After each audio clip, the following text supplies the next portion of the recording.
Todo comenzó el 23 de agosto de 1973 en esta esquina, cuando Jan Olsson ingresó al Credit Bank de Estocolmo con una valija, sacó una ametralladora y disparó al techo. Tras herir a uno de los policías que respondieron al llamado de alerta, el delincuente ató a los rehenes y luego dio a conocer sus exigencias: una gran cantidad de dinero, un auto y que le entregaran a Clark Olofsson, uno de los criminales más peligrosos de Suecia. La policía cumplió con los deseos de Olsson y esto le permitió el ingreso a Olofsson, quien rápidamente se hizo cargo de la situación.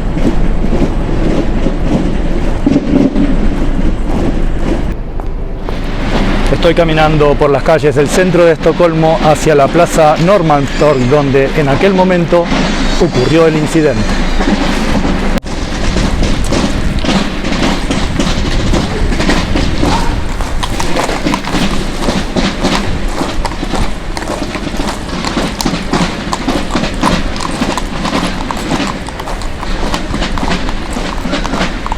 ¿Has escuchado hablar alguna vez del síndrome de Estocolmo? Es un estado psicológico en el cual el secuestrado o el privado de su libertad desarrolla una complicidad con su secuestrador. Pero de ese síndrome no se sabía nada hasta 1973, cuando en el edificio que tengo a mis espaldas ocurrió lo siguiente. Kristin Enmark, que entonces tenía 23 años y era una de las rehenes, poco a poco comenzó a considerar a Olofsson como un amigo. Con el paso de los días en encierro, hasta la conducta de Enmark cambió. Olsson amenazó con dispararle en una pierna a Sven, otro de los rehenes, pero ella, esta vez, en vez de evitar la situación, intentó convencer al rehén de que no opusiera resistencia.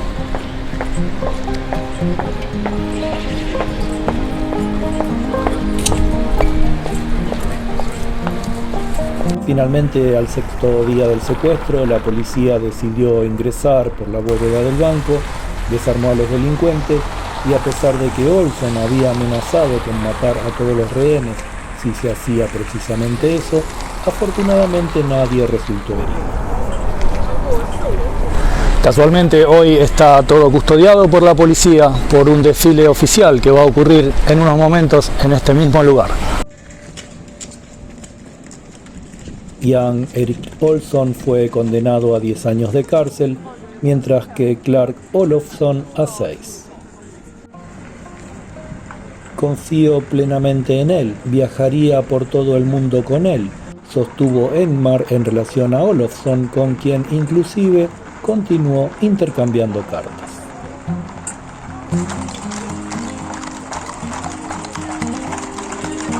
Esa relación de afinidad entre secuestrada y secuestrador que ocurrió aquí en el Banco de Estocolmo es la que da origen al nombre del síndrome.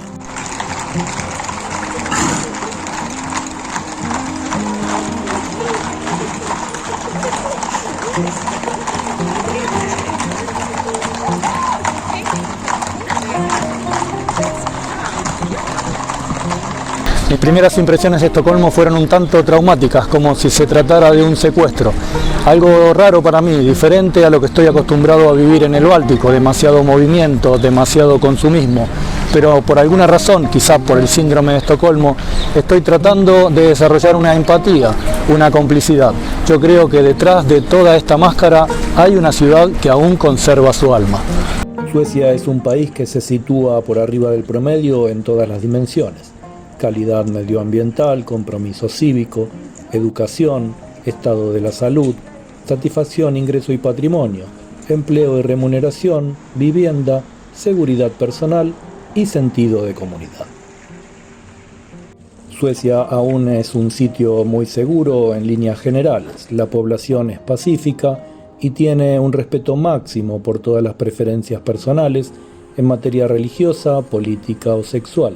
También hay un gran respeto con respecto a los inmigrantes o las minorías étnicas.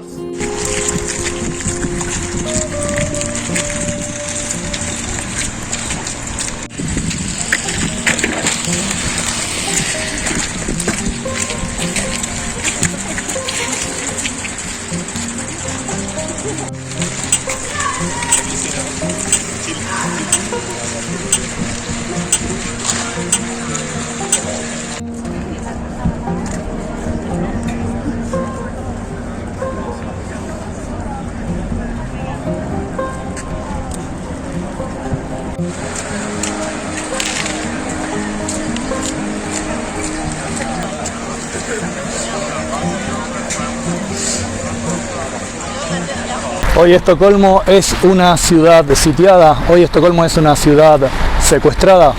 La migración de 2 millones de personas de distintos orígenes ha hecho de lo que era Estocolmo en los años 70, cuando ocurrió este incidente, una ciudad muy diferente. Actualmente el 16% de la población de Suecia es de origen no occidental. 1 de cada 5 suecos es hijo de personas nacidas en otro país. Dentro de la Unión Europea, Suecia es el estado que acoge la mayor proporción de inmigrantes respecto a su número de habitantes. Los refugiados políticos provenientes de países como Irán, Irak y Siria o los territorios palestinos constituyen el principal flujo inmigratorio. La Iglesia cristiana sueca pasó de un 95,2% en 1972 a un 56,4% en 2020. Alrededor de 500.000 personas en 2018 se declararon a sí mismos musulmanes. El Islam es la segunda religión más grande de Suecia.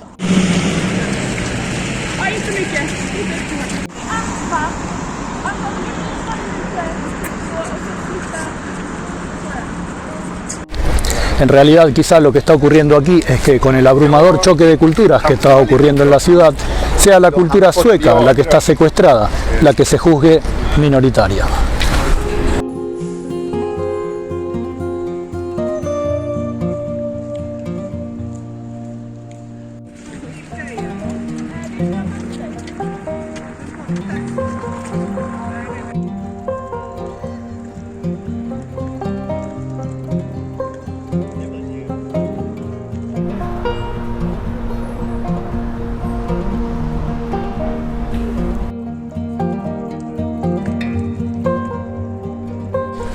Espero que les haya gustado este breve video relacionando el síndrome de Estocolmo con mis días en la ciudad, que se suscriban al canal y nos vemos en el próximo.